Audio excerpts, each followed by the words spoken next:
I was talking about this with one of my clients actually. I was doing some executive coaching with one of our clients yesterday, and a couple thoughts actually came up. One of the thing is, you know, we're really big into systems. So Mm, in business there has to be a system. There's a process on we have a vision with our business and how we're going to kind of execute that and roll that out. Families need the same process. If we don't have a process and a system, things are very chaotic and very stressful. So, that's where again all these tools, they're like these different tools that we can really give ourselves a system and a process. When there's a problem, you do these 3 steps. So yeah, let's dive in because there's a number of things that I want to kind of really highlight. Here's the first thing. Actually, I was talking about with one of our executive clients yesterday. What's the difference, everybody, between explaining and complaining? This came up yesterday as a relevant, like literally, I had a call yesterday with one of our clients. The difference between explaining and complaining.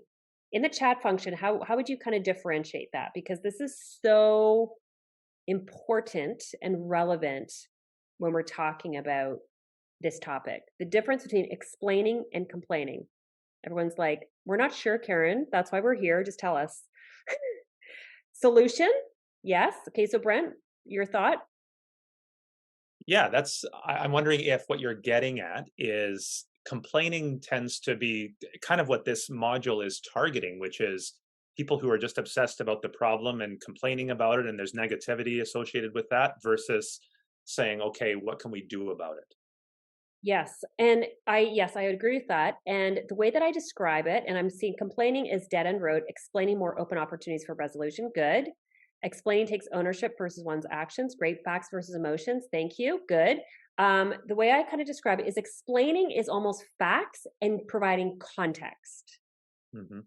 Okay, so it's the situation that I was talking about in the with the university and the professors. It was like it is kind of like this is the problem. It's almost like we're externalizing the problem. We're not making this an internal issue. We're externalizing it. The problem is this: we're going to explain the facts, and this is the situation. Here's the context.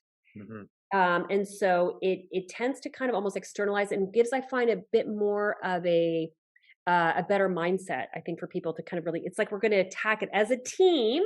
We are going to attack the problem and really kind of figure out with what the best solution is versus complaining is exactly, and I like how somebody said, it's kind of, it is, it's blaming, it's pointing the fingers, and it tends to get a little bit more personal Mm.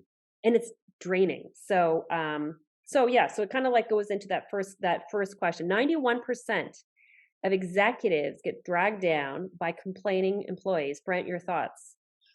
I mean, as an as anyone in leadership will probably attest, I think one employee complaining is too much. Like, Mm, no one likes to hear complaining. Like, it's never, and especially in the context that we're just talking about, like explaining versus complaining.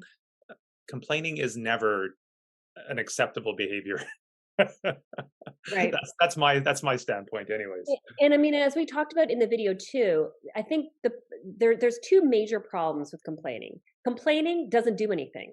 It's exactly as somebody said. It's a dead end road. It's like it doesn't do anything. It doesn't progress anybody. It's just and so it doesn't change anything. So you're not making progress. But the other part that's really brutal about it is that it's exhausting and draining to listen to. Hmm. And so that's one of the reasons when you start practicing the now strategy, you will literally see a shift in the emotional energy of a group. When people actually start coming up with solutions, it's like it shifts something.